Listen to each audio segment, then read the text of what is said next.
La Fira de Sant Martí ha tingut aquest any dues cares.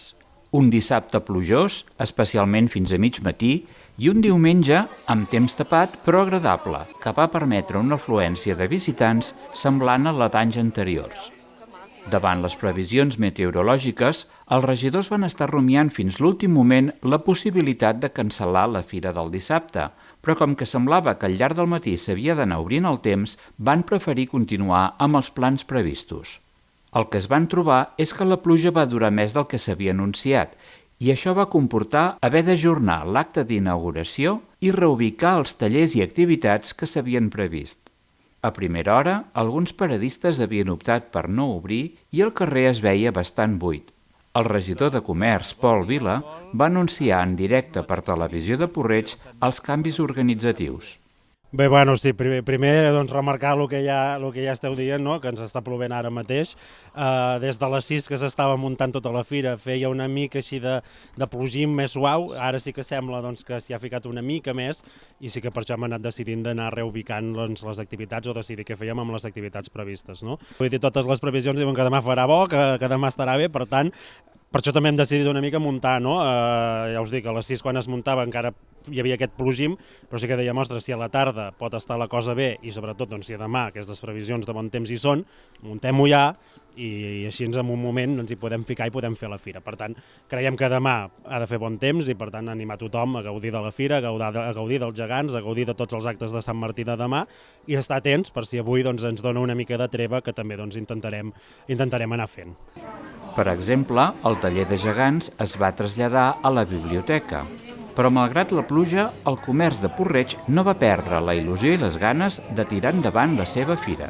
Al migdia, a l'hora de les sardanes, el temps ja havia millorat i els sardanistes més fidels del poble i de la comarca no van faltar a la cita amb la cobla La Principal de Berga.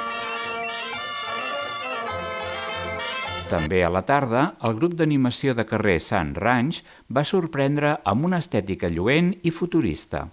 Al vespre, el pavelló va ser l'escenari del comiat del Pubillatge 2024 i la proclamació del de 2025, un acte en què els protagonistes no podien amagar les emocions que els han generat un any de vivències intenses. Els nous proclamats, com ja s'ha informat, són Núria Sáez, Jordi Casafont, Aina Requejo i Jan González. L'endemà diumenge, l'ambient va ser el de sempre. Colles geganteres, visitants del poble i de fora, entitats locals, benèfiques, escolars, culturals, artesans, vehicles...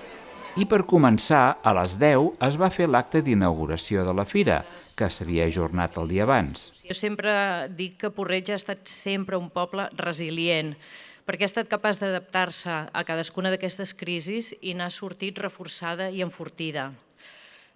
A dia d'avui, aixecar cada dia la persiana d'un comerç, d'un negoci, d'una empresa, no és fàcil, però això no deixa de ser un repte que empresaris i comerciants de Porreig saben superar cada dia i, per tant, podem estar molt orgullosos de dir que continuem tenint un teixit comercial i empresarial sòlid i que afronta els reptes de futur. Aquests reptes que afronta amb il·lusió, posant creativitat, innovant i sobretot tenint aquesta visió transformadora que justament és l'exemple que avui us volem portar.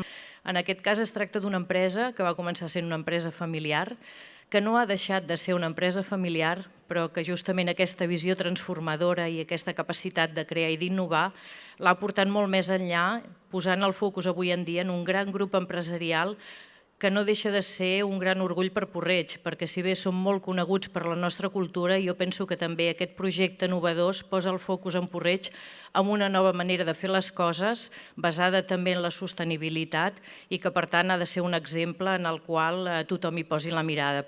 Fa uns 10 anys, aquí al centre d'Europa, es va començar a fer una nova utilització de la fusta, que és uns panells per fer construccions en alçada.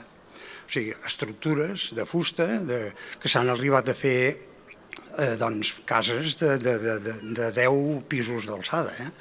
L'estructura siguent de fusta. Vam veure i vam fer unes proves a veure si la nostra fusta podria servir o no, perquè sempre tothom deia que la fusta d'aquest país només servia per fer palets i per cremar. i nosaltres pensàvem doncs, que es podia anar una mica més enllà i realment doncs, els resultats d'aquesta fusta van ser excepcionals a nivell de resistència. I aquí ens hem ficat. És la primera que hi ha aquí a Catalunya, a Espanya n'hi ha 3, i és una indústria que és de les 3 primeres més modernes d'Europa. També és propi cada any de la Festa de Sant Martí el concurs de pintura ràpida. I a la 1 del migdia es va poder exposar els resultats d'aquests artistes del pinzell i el jurat va donar a conèixer els guanyadors.